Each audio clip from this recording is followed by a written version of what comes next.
Entiendan, ¿por qué decidí dar continuidad a la academia anterior?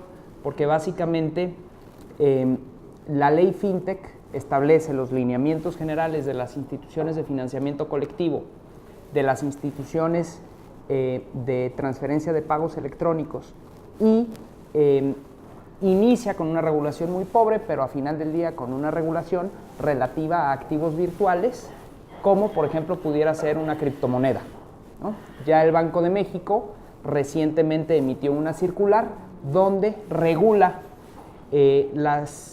parcialmente las criptomonedas y su forma de valoración, y también la Comisión Nacional Bancaria de Valores emite las disposiciones de carácter general que ya nos aterrizan un poquito más los conceptos que se tienen que adoptar en las instituciones de financiamiento colectivo, que es materia de esta presentación. Entonces, ¿qué sucede? El 10 de septiembre se emiten estas nuevas disposiciones, tanto la Comisión Nacional Bancaria de Valores como la Secretaría de Hacienda y Crédito Público, como Banco de México y otras instituciones, Conducef, por ejemplo, tienen hasta 24 meses en distintos hitos y momentos que establece la ley FinTech para emitir disposiciones de carácter general. Ya se emitieron las primeras 3, como les digo, en septiembre de este año, y el documento que ustedes tienen que les enviaron por correo electrónico ya viene incluida a la academia anterior los requisitos adicionales que establecieron estas disposiciones generales. Seguramente, bueno, no seguramente, hay disposiciones que hace falta ampliar, y seguramente en los siguientes meses tendremos disposiciones adicionales. Entonces, si me permiten,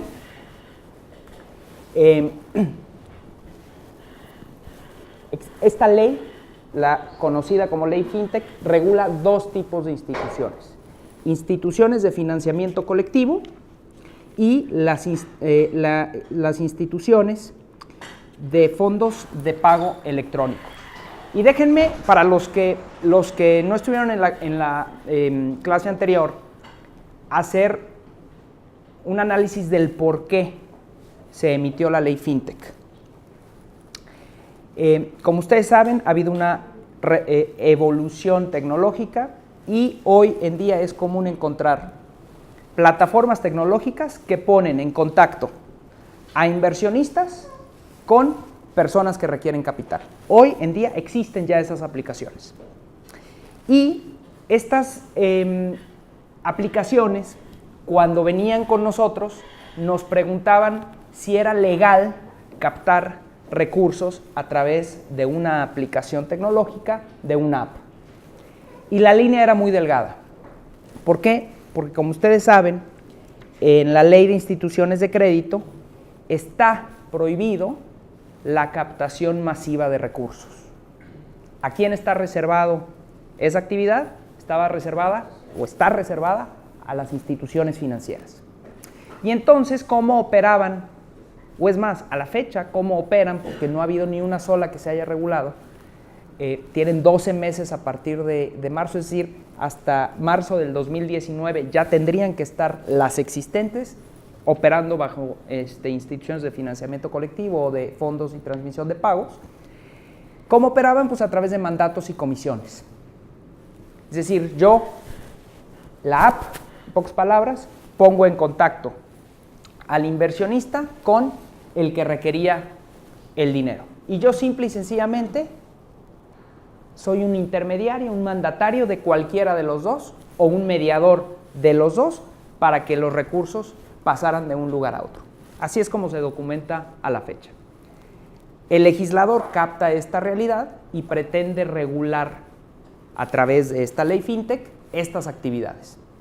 Y veremos a lo largo de la presentación cómo la Comisión Nacional Bancaria de Valores está regulando a estas nuevas instituciones a un grado muy particular. Casi, no podría decir que lo mismo, porque tampoco es el caso, una regulación como bancos, ¿no? Entonces, ante esa realidad, esta ley crea estos dos tipos de sociedades. Las instituciones de tecnología financiera básicamente son dos: la de financiamiento colectivo, materia de esta academia, y la de fondos de pago electrónico.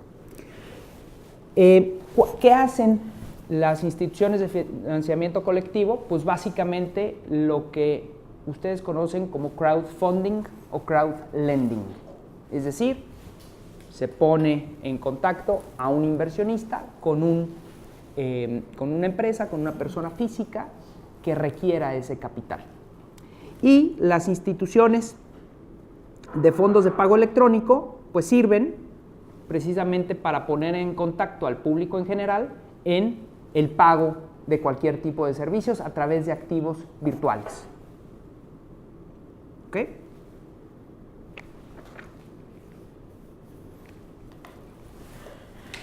Las partes dentro de estas instituciones de financiamiento colectivo, y aquí ya voy a hablar estrictamente de instituciones de financiamiento colectivo. De entrada es una persona moral. O sea, ya se le da a la institución de financiamiento colectivo personalidad jurídica propia. Y se distingue de inversionistas y de los solicitantes. Así define la ley a las personas que requieren los recursos para la realización de sus actividades, para la realización de algún proyecto. Veíamos en la academia anterior que estas instituciones pueden realizar 4 tipos de operaciones, fundamentalmente. 1, financiamiento colectivo de deuda, es decir, el solicitante requiere el recurso de parte del inversionista en calidad de préstamo y lo requiere para realizar las actividades que determine en su solicitud. Como cualquier empresa puede ir hoy a un banco a solicitar un crédito. Financiamiento colectivo de capital. Aquí no estamos hablando de deuda, estamos hablando de que el solicitante, a cambio de la inversión que le va a dar el inversionista, a cambio del recurso que le va a dar el inversionista, va a entregar acciones de su capital social. Es decir, el inversionista se va a convertir en accionista del mismo solicitante. Financiamiento colectivo de copropiedad o regalías. Aquí implica la celebración de contratos de asociación en participación, contratos de licencia, otros en donde el inversionista participa de un porcentaje de las regalías, utilidades que genere un proyecto en específico. Por ejemplo, pudiera hacerse un proyecto donde el inversionista obtenga determinadas utilidades en función del registro de una patente, por poner un ejemplo. No, el fractional va a caber, en realidad puede caber en el financiamiento, en realidad puede caber en las 3.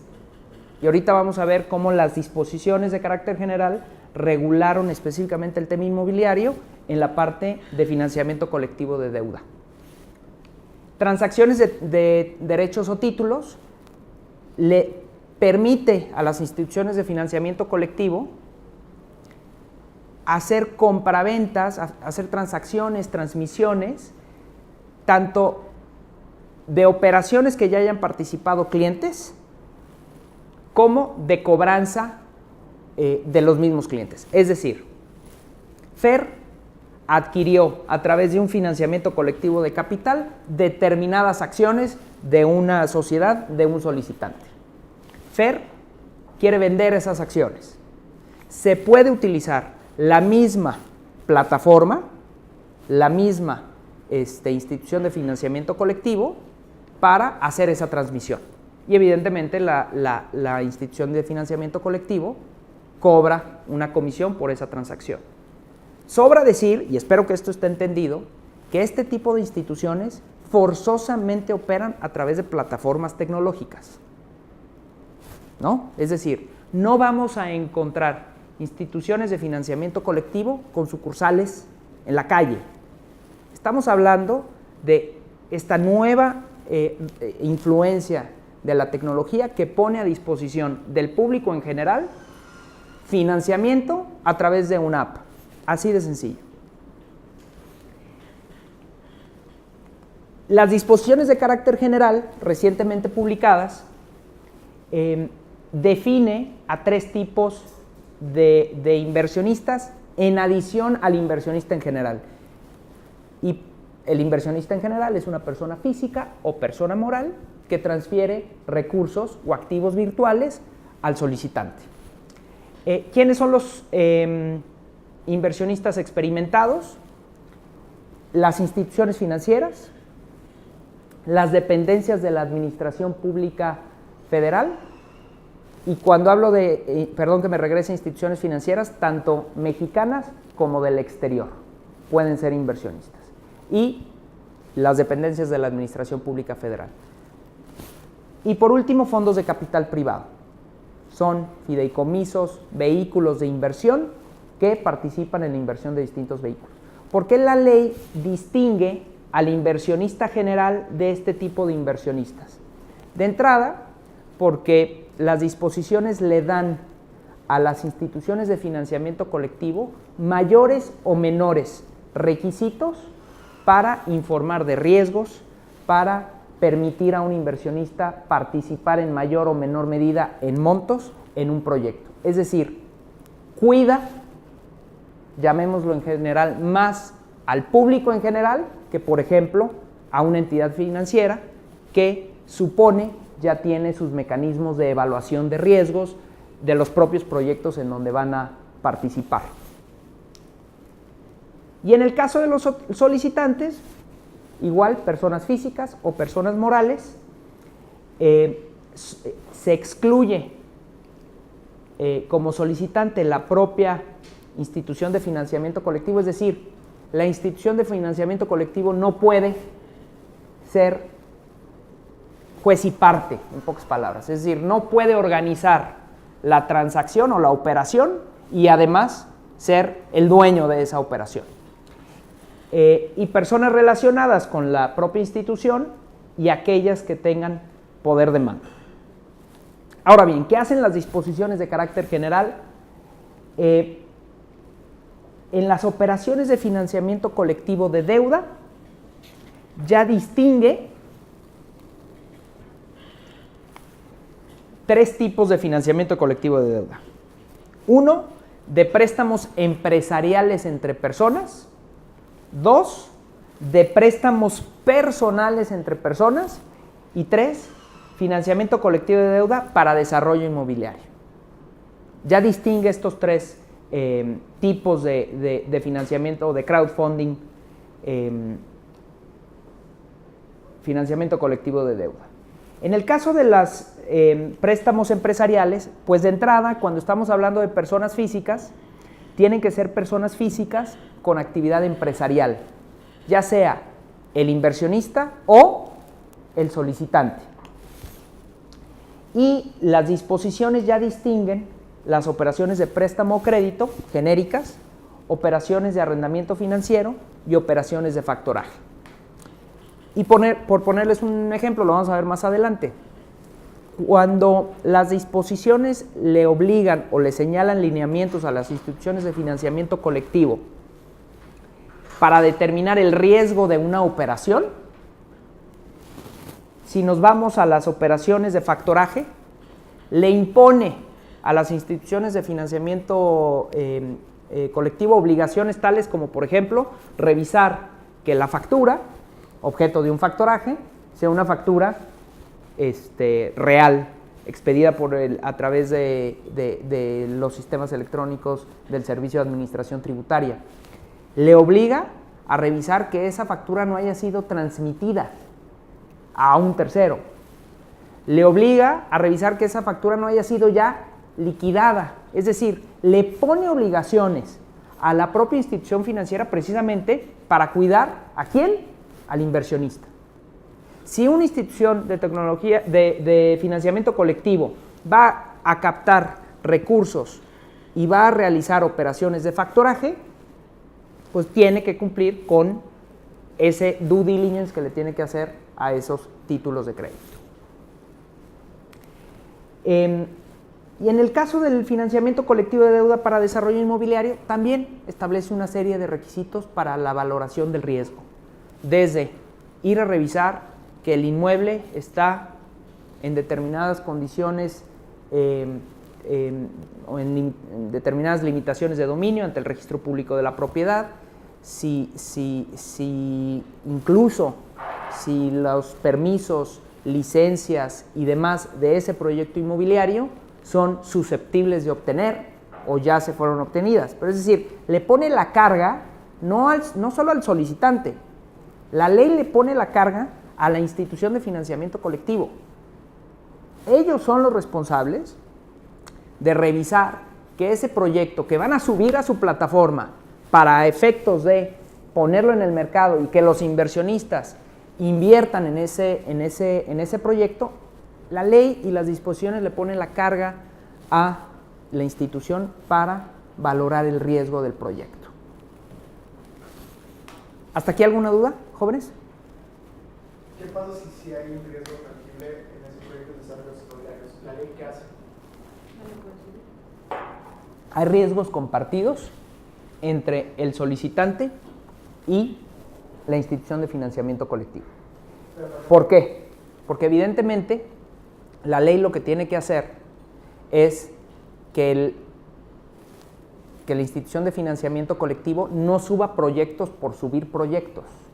Tiene que ponerle un riesgo a la institución y evidentemente la regulación lo que hace es cuida muy bien a las instituciones de financiamiento colectivo respecto de sus metodologías para la determinación de los riesgos.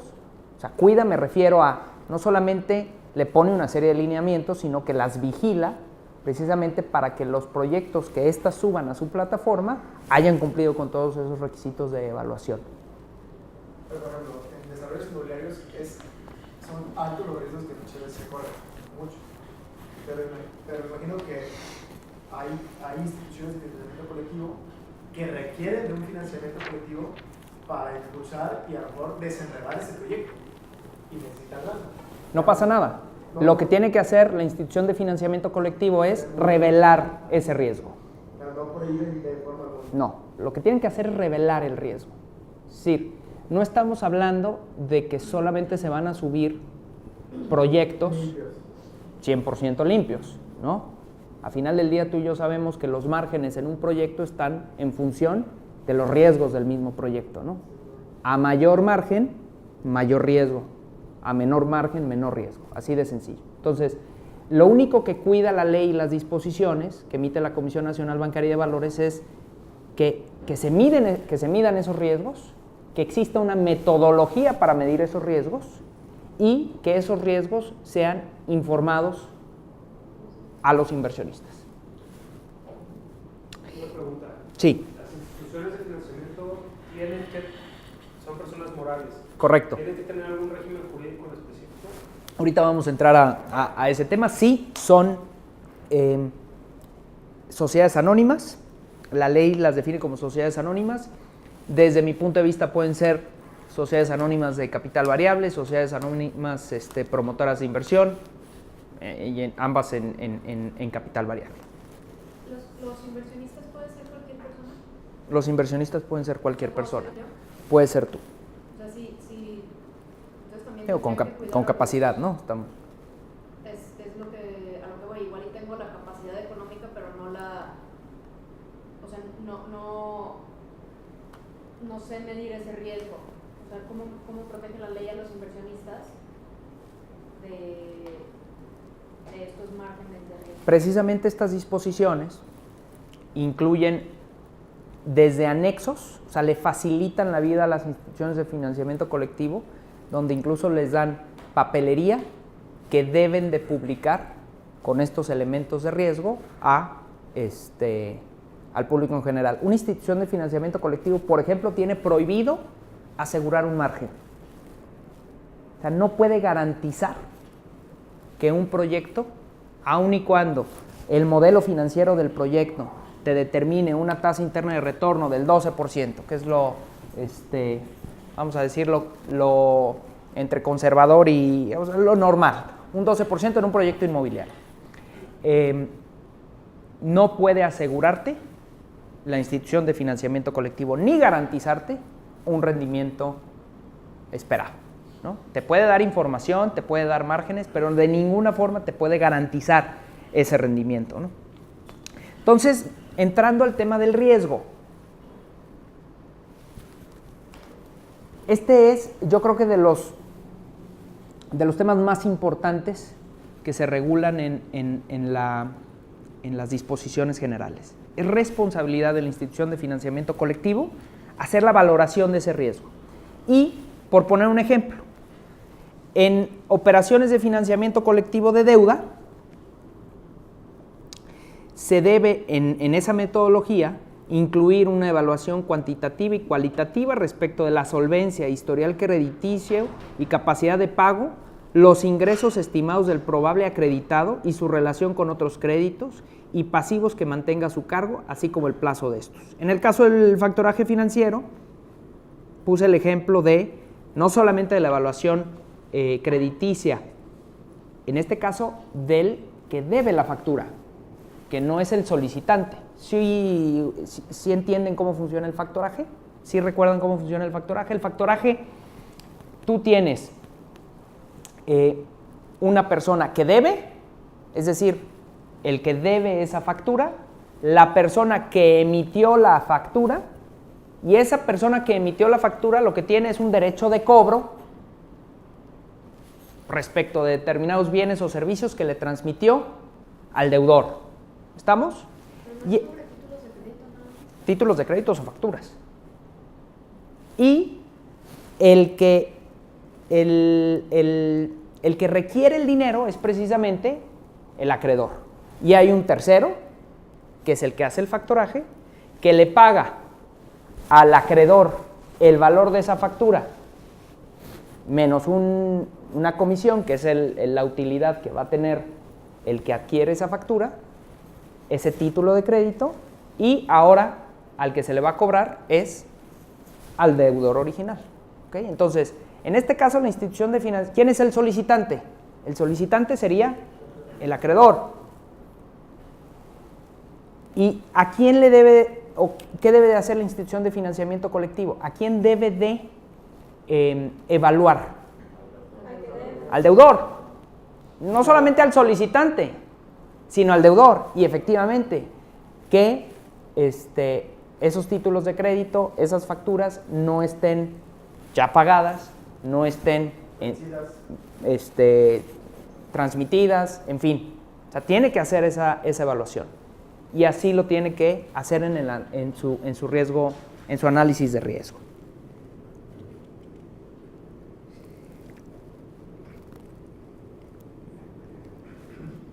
Las disposiciones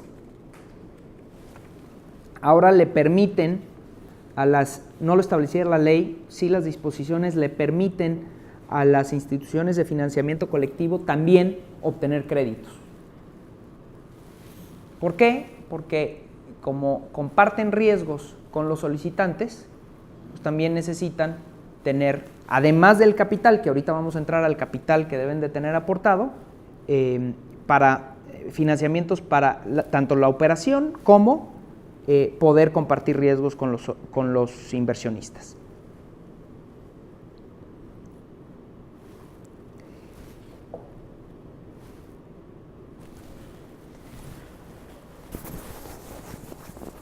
Ya lo vimos. El tema de la moneda, esto ya lo habíamos visto en la anterior. Se pueden hacer con moneda extranjera o con moneda nacional, siempre y cuando moneda extranjera se obtenga la autorización de la Comisión Nacional Bancaria de Valores. Límite de recursos. Creo que esto es uno de los más relevantes. Temas que incluyen las disposiciones generales. De entrada, los límites de recursos que se pueden hacer están en función de la operación, están en función del solicitante y están en función del inversionista. Entonces, ¿qué quiere hacer las disposiciones generales? Que de entrada una institución de financiamiento colectivo no suba cualquier tipo de proyecto. Ya les pone un límite a esos proyectos. Por ejemplo, límites de operación. Ahí lo tienen. En el caso de financiamientos colectivos de deuda, de préstamos personales, el límite por operación es de 50,000 UDIs. ¿Alguien tiene una calculadora? Creo que está por ahí de 6 pesos, ¿no? 300,000 pesos. Ese es el límite de operación. Insisto, préstamos personales. Si yo quiero obtener un préstamo personal a través de una institución de financiamiento colectivo, el límite que podría tener son estas 50,000 UDIs. Oye, ¿me los puede prestar 1, 2, 3, 5,000 personas? Esos mismos 300,000 pesos. Pero yo como solicitante, usando este mecanismo, tengo esa limitación. 50,000 UDIs en el caso de financiamiento colectivo de deuda de préstamos personales. En el caso de préstamos empresariales. Pregunta, Nicole. Sí. ¿Esos 300,000 pesos son ya CAP? ¿Sería costo total? Lo que recibiría el solicitante. No lo que va a terminar pagando, lo que recibiría. ¿Cada cuánto tiempo puedes utilizar esos 300,000 pesos? Por operación. Es por operación. O sea, no puedes estar... correcto. Pero, por ejemplo, qué buena pregunta. ¿Qué pasa si yo voy con una institución de financiamiento colectivo y solicito 300 y luego voy con otra institución de financiamiento colectivo y solicito otros 300 y así me la llevo? ¿Puedo, sí o no? Claro que puedo. Como si hoy voy con un banco y solicito un crédito aquí, un crédito acá y un crédito acá. Es función de la institución de financiamiento colectivo en la valoración del riesgo del solicitante ver su apalancamiento, qué tantos créditos tiene obtenido, su solvencia económica, etcétera, etcétera, etcétera. Y entonces sabrá, en función de esa medición, si sube ese proyecto a su plataforma o no. ¿Y esos proyectos se pasan a buró de crédito? Claro. Oye, esos 300,000 pesos ya no son por operación. Sí, es una operación, es decir, tú mides en función de la solicitud que hace, en este caso el solicitante, a la institución de financiamiento colectivo. Esa es una operación. Vamos a decir, eso es un contrato de deuda. Pero entonces se puede dar muy fácil la vuelta a eso. ¿Por qué? Ahorita hago una operación de 300,000 pesos por un proyecto, a los 10 minutos hago otra operación, se lleva los 300,000 pesos, y a los 15 minutos hago, ¿se puede? No, no es tan rápido. No es tan rápido. No. Se podría, ¿no?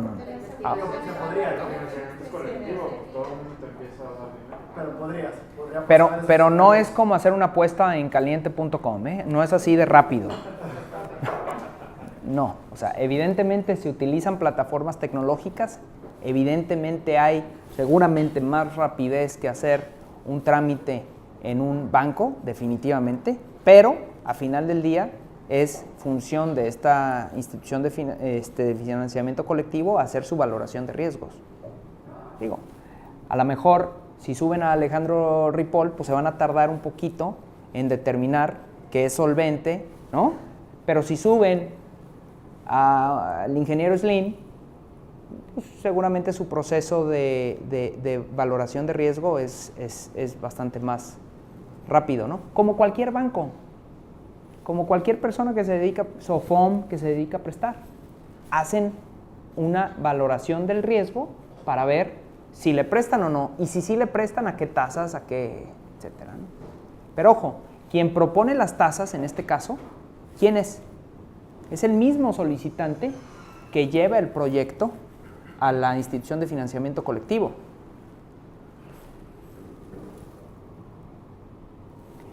Y ya será el inversionista en que en función del riesgo determinado por la institución de financiamiento colectivo determine si invierte o no. ¿No? En el caso de financiamiento colectivo de deuda de préstamos empresariales o de desarrollo inmobiliario de capital y de copropiedad, el equivalente en moneda nacional de 1.670.000 UDIs.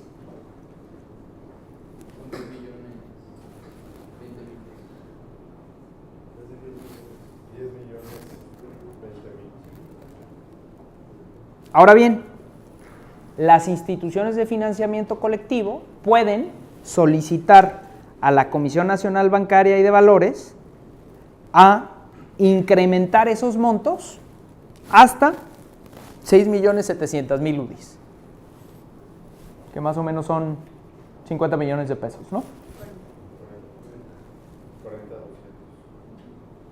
6.700. 40 millones. Ahí está.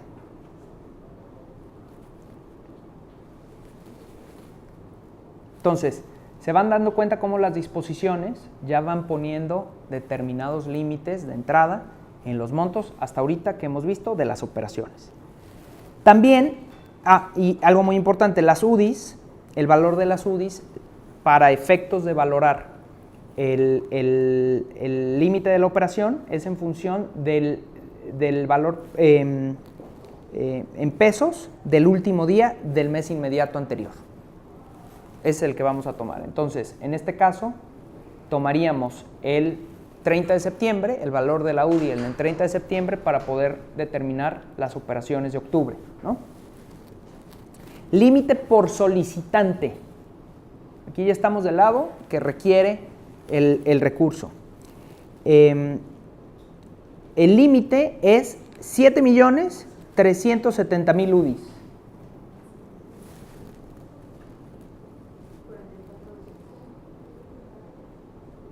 44,200. ¿Ok? Ese es el límite del solicitante. Y luego también las reglas de carácter general establecen límites por inversionista. Y aquí es una fórmula matemática, ahí la encontrarán en la presentación, en donde de entrada distingue entre inversionista persona física e inversionista persona moral.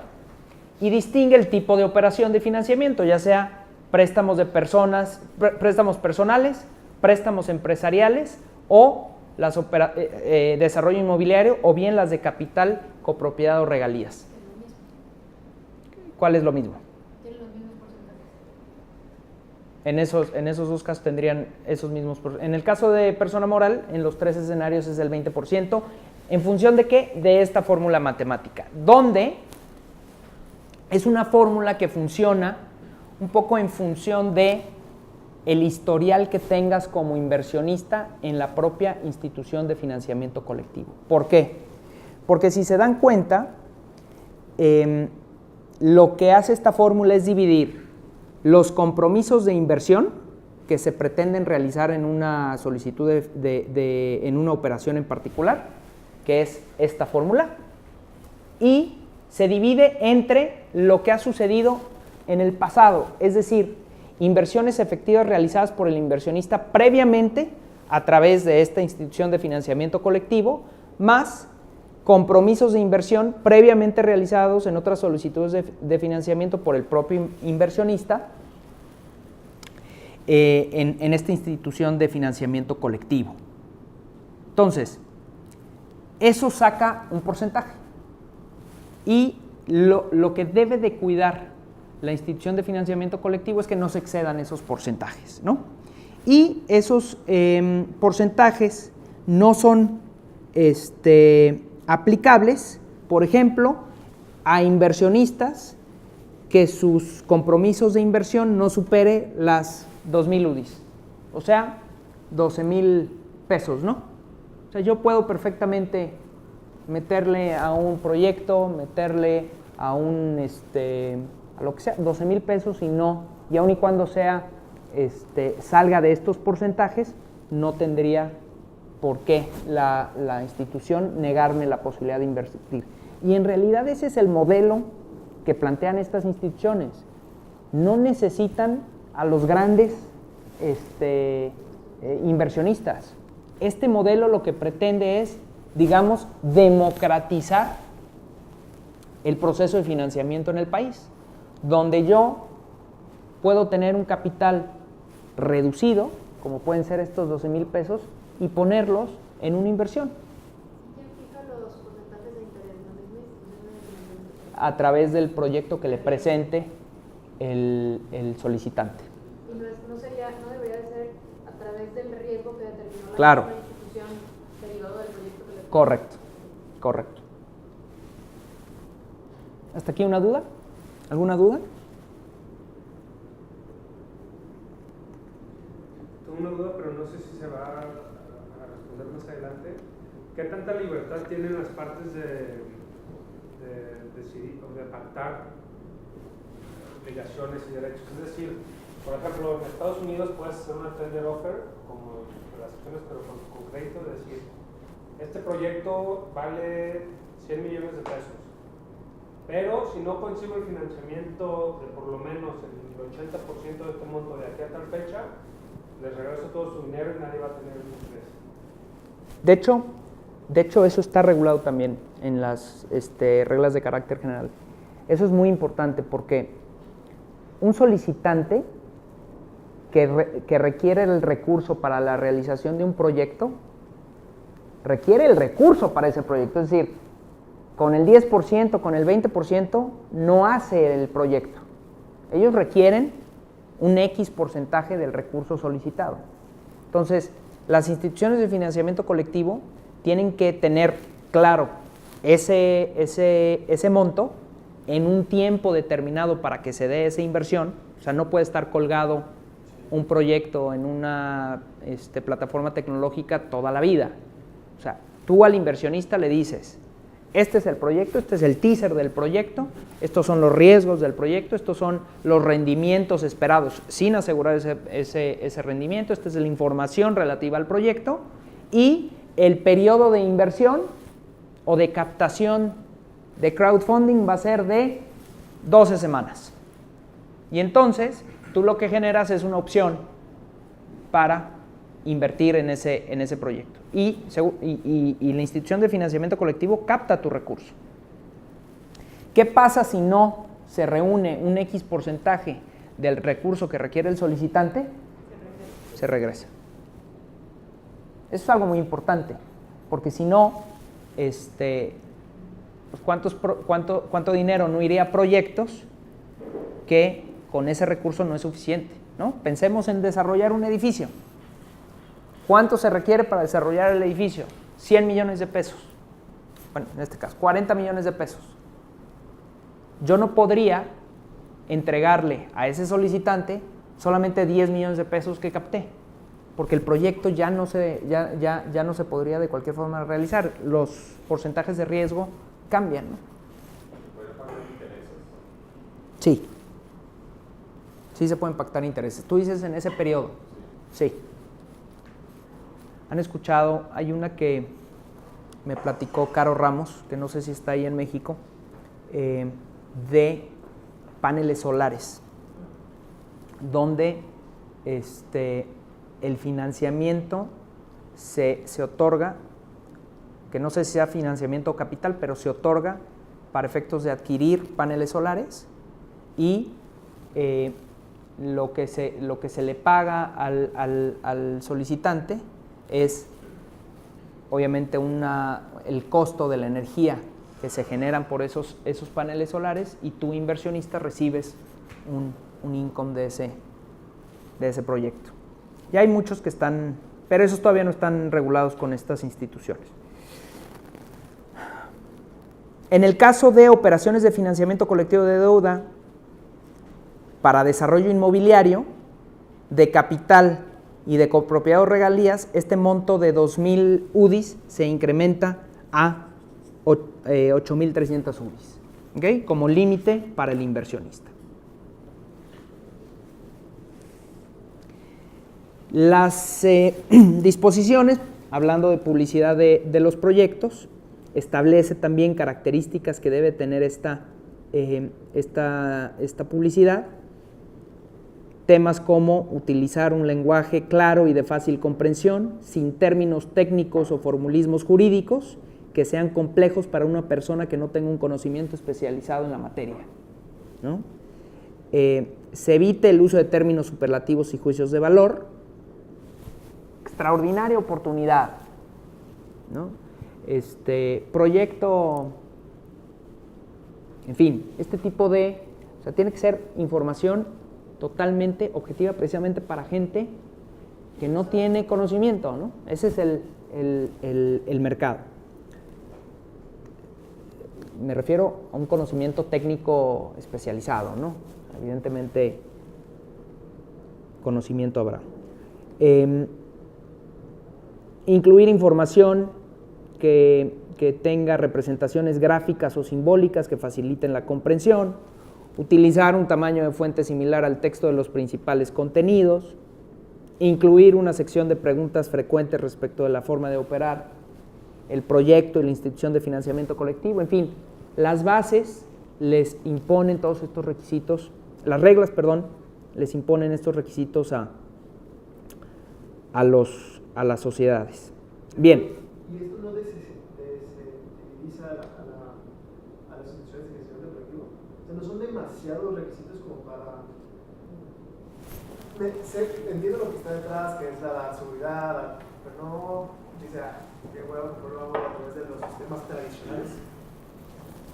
Pues yo diría que no. O sea, tienes una forma de captar clientes relativamente fácil, ¿no? O sea, el modelo bancario va a hacer esto. Así como hoy tú ya compras en línea, y antes era impensable que tu mamá comprara en línea, ahora seguramente ya lo hace, ¿no? Ahora todos los proyectos de financiamiento se van a hacer a través de estas plataformas tecnológicas. Lejos de que les dé flojera hacerlo, yo sí veo una oportunidad de mercado grandísima, ¿no? Por poner un ejemplo, los de ladrillos.com, ¿cómo se llaman estos? Incluso lo están anunciando en... ¿Perdón? Sí, compran ladrillos. O sea, lo que ellos venden... Metros cuadrados. No, es un ladrillo. Y a ese ladrillo le ponen un valor representativo de un proyecto inmobiliario. Entonces tú a lo mejor no tienes lana para comprar un departamento, un local comercial o lo que sea, en el que puedas recibir una renta. Lo que haces es un pool donde tú vas a tener un determinado porcentaje para mover tu mucha o poca lana que tengas. Yo creo que sí hay un mercado muy amplio de personas, sobre todo del lado de los solicitantes. Todo el mundo necesita dinero, ¿no?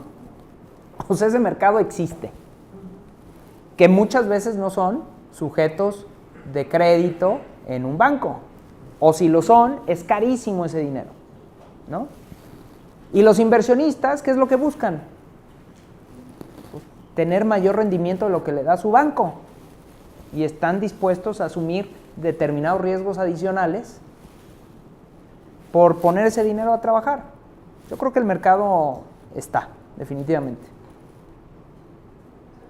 ¿Esos que dices de ladrillos son los de aquí de Guadalajara? Creo que sí son de Guadalajara. Y hay otros que son... ¿Quién? Levi Holdings, Ah, ya, claro. Pink Crowley. Pero todavía no está funcionando como institución de financiamiento colectivo. Mañana vienen justo a... Ah, pues, venga, léete la academia anunciada. Va a estudiar bien. Te invito a la junta. Muy bien. Lo vimos en la clase anterior. Para ser institución de financiamiento colectivo necesito tener una autorización de la Comisión Nacional Bancaria de Valores forzosamente.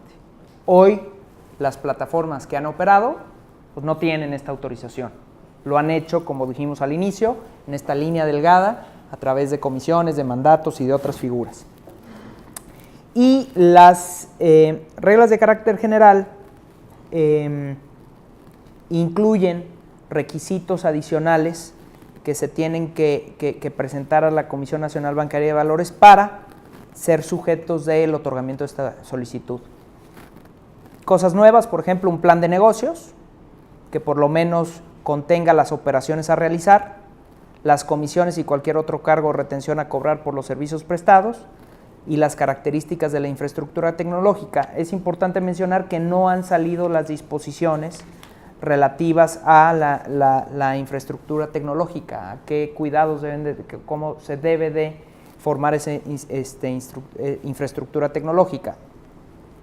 Ojo, yo puedo solicitarle a la Comisión Nacional Bancaria de Valores una autorización para hacer un solo tipo de operaciones o para hacer más tipos de operaciones.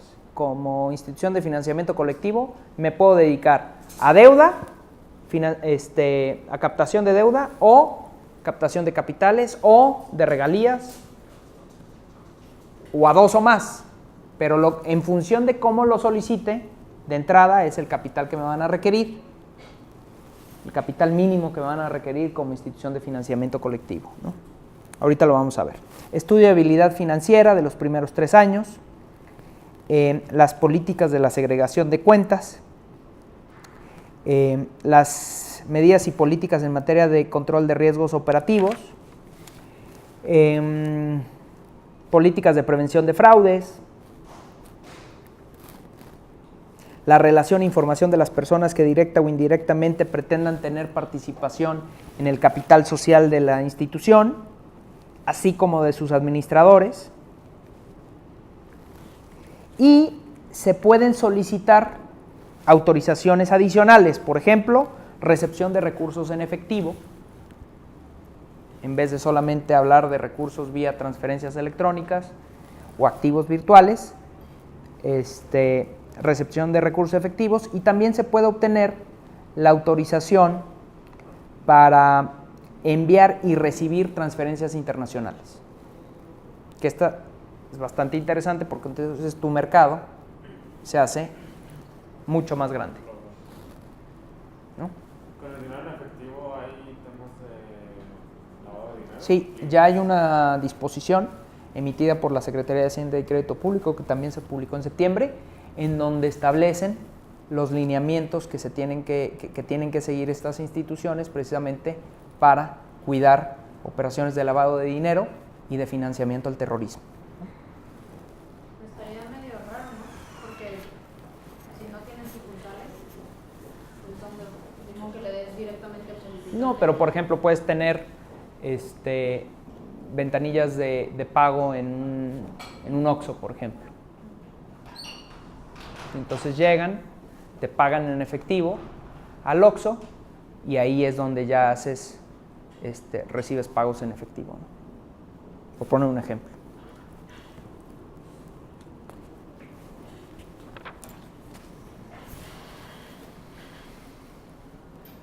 Ya vimos el tema de la autorización, el proceso de otorgamiento. Bien, ahora vamos a entrar a características societarias. Efectivamente, contestando tu pregunta, la institución de financiamiento colectivo es una persona moral, es una sociedad anónima, cuya denominación debe seguir las palabras institución de financiamiento colectivo. El objeto de esta sociedad, de objeto específico, precisamente, están limitadas estas actividades en la propia ley FinTech, ¿no? Y vienen ahí descritas estas actividades que pueden hacer, ¿no? El domicilio social, forzosamente en el territorio nacional. Y el capital. Anteriormente veíamos que no estaba definido en la ley FinTech, ya estas disposiciones de carácter general ya nos establecen un capital social mínimo. En el caso, por ejemplo, de hacer una operación de financiamiento colectivo de deuda, financiamiento colectivo de capital o financiamiento colectivo de copropiedad o regalías, son 500,000 UDIs de capital social mínimo.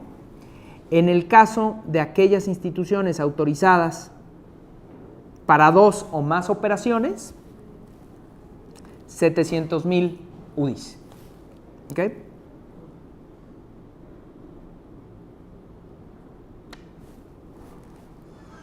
Está barato, ¿no?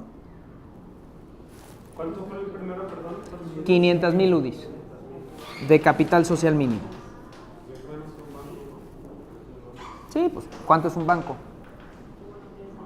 La última publicación estaba alrededor de los 2,000 y pico, ¿no? Millones de pesos. Y para efectos del capital, a diferencia de para efectos de determinar los límites de riesgo, para efectos del capital sí se toma el valor de la UDI al 31 de diciembre del año inmediato anterior, ¿no? Accionistas. Los accionistas de la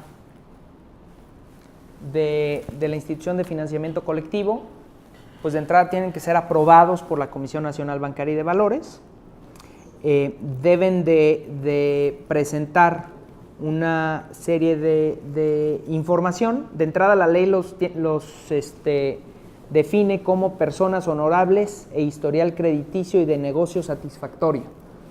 Las disposiciones no hacen no ayudan a puntualizar qué quiere decir una persona honorable con historial crediticio de negocio satisfactorio, ¿no? Seguramente las disposiciones que vengan van a estar también enfocadas en este sentido. ¿Y qué es lo más importante que deben de probar los accionistas de este tipo de sociedades? El origen lícito de los recursos. Hay una cantidad importante de disposiciones que lo que pretende evitar es que estas sociedades sean sociedades donde se pueda hacer actividades de lavado de dinero o actividades de financiamiento de terrorismo, ¿no? ¿Hay número máximo de accionistas en estas sociedades? No hay número máximo de accionistas, no. Pero lo que sí es que se establece cuándo, a ver si lo pone aquí, cuándo se deberán presentar a la Comisión Nacional de Bancaria para suscribir capital. Por ejemplo, 10 o más % del capital social o suscripción mayor a 1,5 millones de UDIs, cuando se pretenda suscribir directa o indirectamente el 10% o más del capital social. Es decir, si estás abajo del 10% del capital social, no tendrías que tener esa autorización. En los casos del menos % de capital, solo se deberá proporcionar a la Comisión Nacional Bancaria de Valores nombre completo, los generales y especialmente las actividades que se realicen y el origen de los recursos de la inversión. Para la transmisión de acciones también se requiere autorización de la Comisión Nacional Bancaria de Valores y también establece unos mínimos y máximos. Por ejemplo,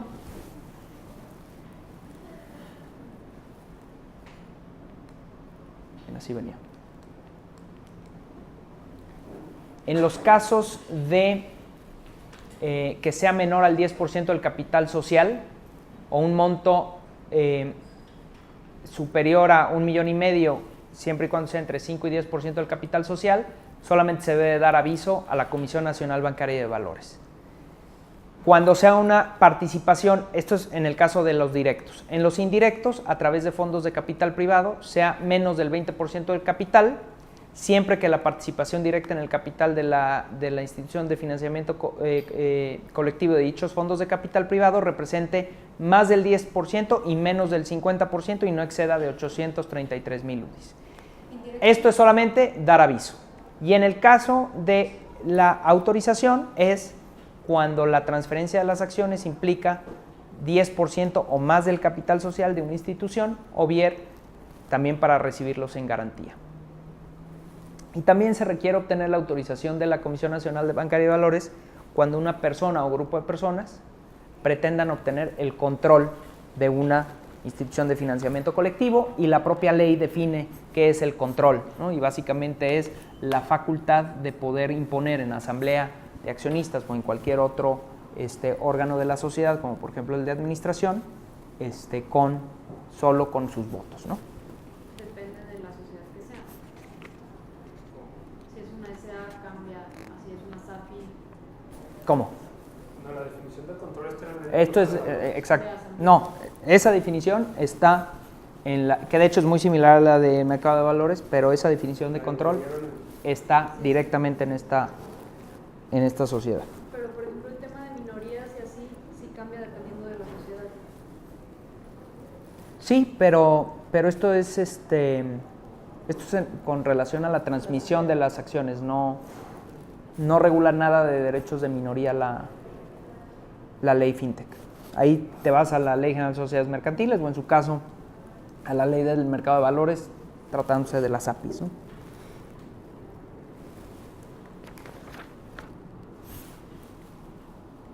Insisto, estoy viendo los temas que no vimos la sesión anterior. Todos los van a encontrar de cualquier forma en este documento. Con este documento vas a estar sumamente preparado para tu reunión de mañana. Que te tienen pasado también. Y estoy viendo los temas que están incluyendo las disposiciones secundarias, ¿no? A ver, el tema de los estados financieros. Las disposiciones incluyeron, creo que es lo que más ampliaron, lo que más detallaron, cómo se debe llevar la contabilidad de la institución de financiamiento colectivo, cómo se deben de presentar sus estados financieros y cómo se deben de publicar estos estados financieros. De entrada se deben de publicar sus reportes anuales dentro de los 90 días siguientes al cierre del ejercicio fiscal y también se deben de incluir publicar en su página de internet los reportes trimestrales. Adicionalmente a los estados financieros, se deben de incluir un informe anual del administrador único, del director general o del presidente del Consejo de Administración de una serie de temas ahí determinados, ¿no? Por poner un ejemplo, el realizar un análisis de los resultados obtenidos por la institución y del por qué se dieron esos resultados. En ese informe, por ejemplo, tienen que revelar el monto que en conjunto pagaron de compensaciones a la administración, o sea, desde salarios, cualquier compensación en especie, planes de retiro o similares, pensiones y demás. ¿Se tienen que auditar? Sí, forzosamente. La ley establece que debe ser un auditor independiente, externo independiente, que incluso se tiene que rotar con cierta temporalidad. Lo que no han hecho estas bases, lo que les faltó, que sí lo pide la ley y no hicieron las reglas que acaban de publicar, es establecer los requisitos que deben de cumplir estos auditores externos. Pero sí, está regulado la necesidad de que estén dictaminados. De hecho, lo que se debe de publicar en el caso de las anuales es los estados financieros dictaminados. Ahí creo que hay un desfase en las propias bases, porque establecen que tú tienes 90 días para aprobar los estados financieros y 90 días para publicarlos, ¿no? Y además tienen que estar dictaminados. Hay una salidita por ahí que si no termina la dictaminación tienes que hacer en la publicación la nota de que no están dictaminados, pero tienes que volver a dictaminarlos. Ahí encontrarán todo lo que tiene que incluir tanto el reporte anual como los reportes trimestrales. Muy específica la información que se debe obtener. Algo interesante, la Comisión Nacional Bancaria de Valores tiene la facultad de corregir esos estados financieros. Los puede revisar, puede ordenar correcciones o modificaciones en función de lo publicado.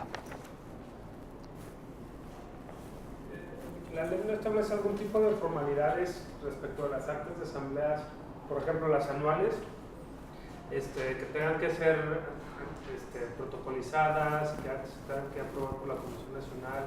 Como por ejemplo las casas de cambio, hay ciertas regulaciones muy específicas de formalidad. Hasta ahorita no se han metido en las asambleas.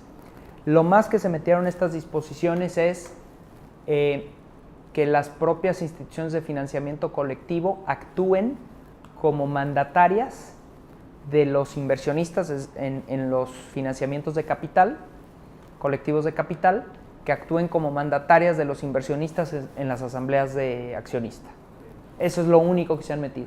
Y no le entraron a la forma, evidentemente porque la forma, te tienes que ir a la Ley General de Sociedades Mercantiles para poder determinar, y a los estatutos, de la sociedad, en este caso de la sociedad del solicitante, no es la institución de financiamiento colectivo, sino la del solicitante, para poder representar a esos inversionistas en esas asambleas. Hasta ahí se han metido.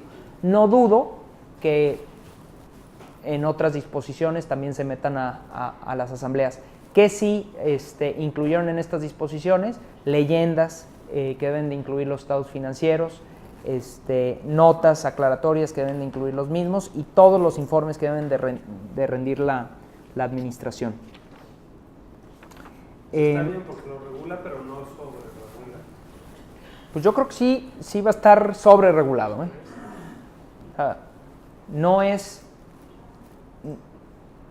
No cualquiera va a poder tener una institución de financiamiento colectivo. O sea, sí implica sí va a tener su grado de complejidad, tanto de entrada obtener la autorización de la comisión.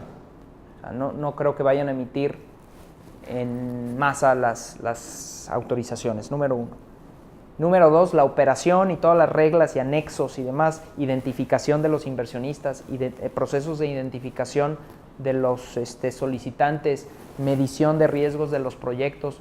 O sea, sí hay mucho trabajo que hacer, no creo que sea... O sea, sí, pero no es tan sobreregulado como otros... No, un banco, por ejemplo, no. Por ejemplo.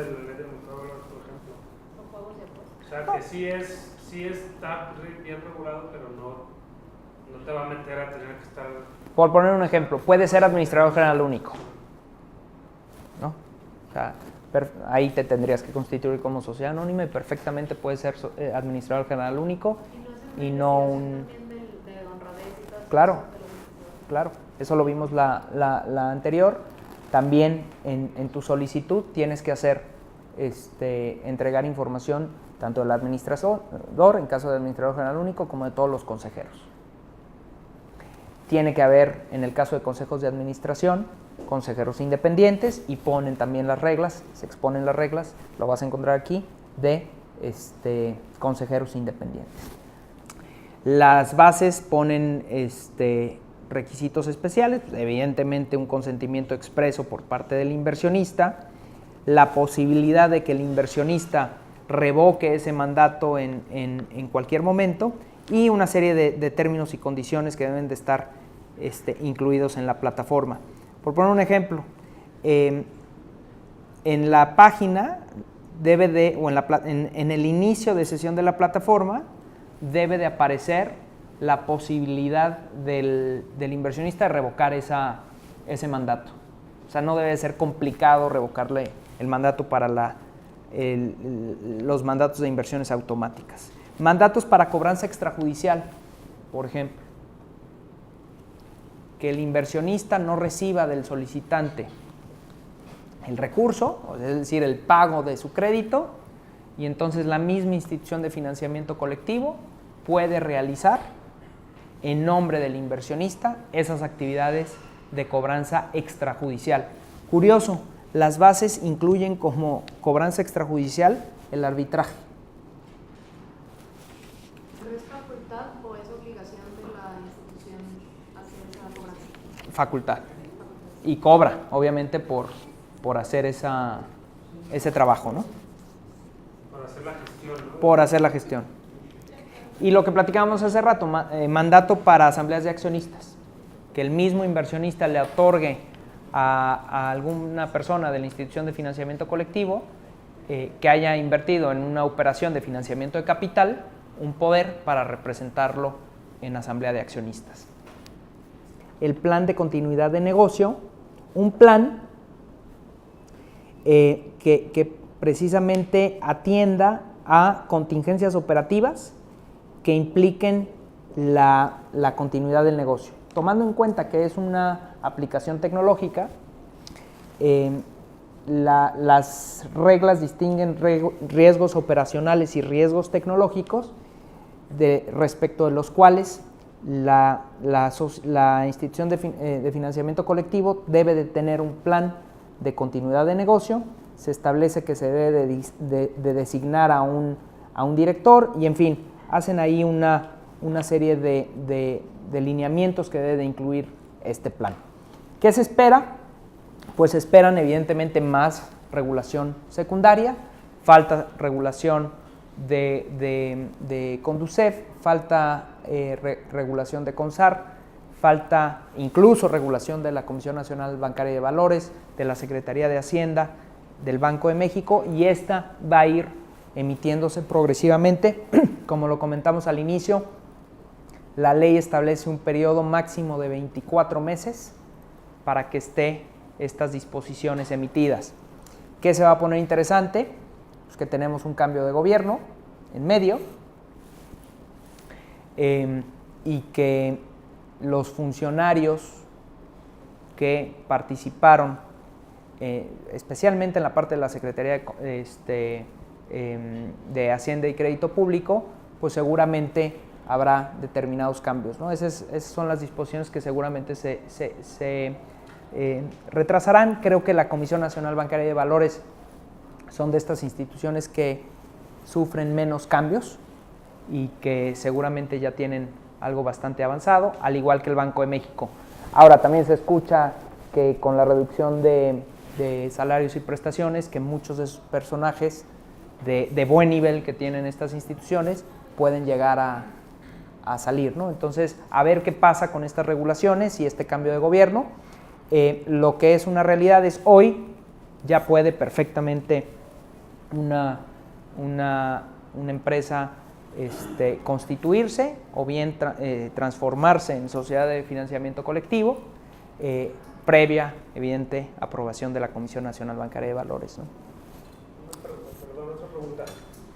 ¿No hay ninguna disposición que establezca obligaciones relacionadas con seguridad tecnológica? Todavía no los han emitido. Son de las que están pendientes de emisión, pero efectivamente, toda la parte de la plataforma tecnológica, esos lineamientos que debe de incluir tu plataforma tecnológica, no están emitidos. Lo más que dice la ley es que debes de presentarle a la Comisión Nacional Bancaria de Valores esa plataforma para que ellos la analicen, ¿no? Pero hasta ahorita no hay una publicación relativa a esas características que debe de tener la plataforma tecnológica. Hoy lo único que se establece es que en tu solicitud de autorización debes de incluir una descripción exhaustiva de la plataforma y será cuestión de que la revise la Comisión Nacional, ¿no? Perfecto, gracias.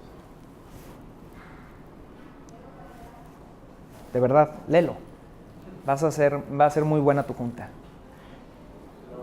Fíjate que las disposiciones, sobre todo las que se publicaron en septiembre, tienen su grado de tecnicismo, son regulaciones sofisticadas, por ponerle. Sí creo que puede haber mucho trabajo en ese sentido, ¿no? Si es que tuvimos una junta preliminar hace 3 meses, pero teníamos que esperar las disposiciones que salieran. Y ahora pues vamos a ver mañana. Pues sí, ya he ido avanzando poquito, todavía falta, te digo, pero... Sí. ¿Alguna duda? Agradezco el poder de su atención.